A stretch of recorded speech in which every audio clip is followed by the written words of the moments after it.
Bom, as periferias das grandes cidades do Brasil, como é o caso da Baixada Fluminense, elas estão muito marcadas por uma história a partir de uma colonialidade, em que sempre vai subjugando a memória dos povos africanos, dos povos indígenas, que, não por coincidência, são as principais ancestralidades da maioria da população que residem, trabalham, vivem nesses territórios. Então, o curso Histórias Ancestrais Africanos e Indígenas no Recôncavo da Guanabara, que é a Baixada Fluminense, ele tem por objetivo, sobretudo, pensar uma história a partir de um processo de descolonização do pensamento e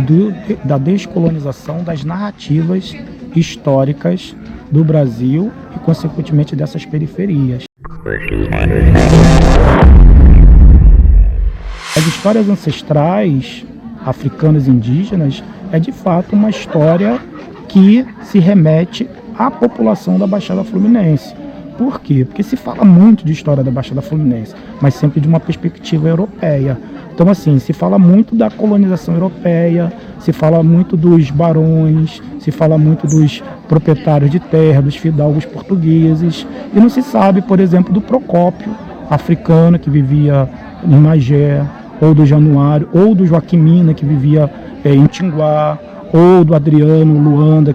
que vivia em São João de Meriti. Não se sabe muito pouco sobre o Miguel Pestana, que vivia ali em Piabetá, que era um indígena aldeado, fugido de um aldeamento no Espírito Santo, e de tantos outros indígenas, tantas mulheres, tantos homens africanos e indígenas que viveram nessas terras, que são, de fato, a memória ancestral da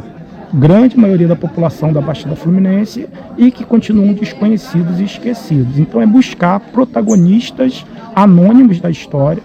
que nós possamos, com essas memórias, aprender e a conviver e construir uma conexão com esse território mais rica e mais saudável. As ideias voltado para pensar também como que nós nos relacionamos com esse território, para reaprender com as memórias africanas e as memórias indígenas a se relacionar com o território da Baixada Fluminense hoje. Então, é a poluição do rio, é a sujeira das ruas, é o desmatamento, é a derrubada de morros, tudo em nome de uma utilidade, tudo em nome de um capitalismo, de uma modernidade que vai nos matando aos poucos. Então, também pensar esse africano, esse indígena, esse caboclo na Baixada Fluminense é também revisitar, uma conexão entre o ser humano e os diferentes elementos da natureza num processo de confluência e transfluências de histórias, de memória, mas também de vivências e de sobrevivências num território, que é a Baixada Fluminense.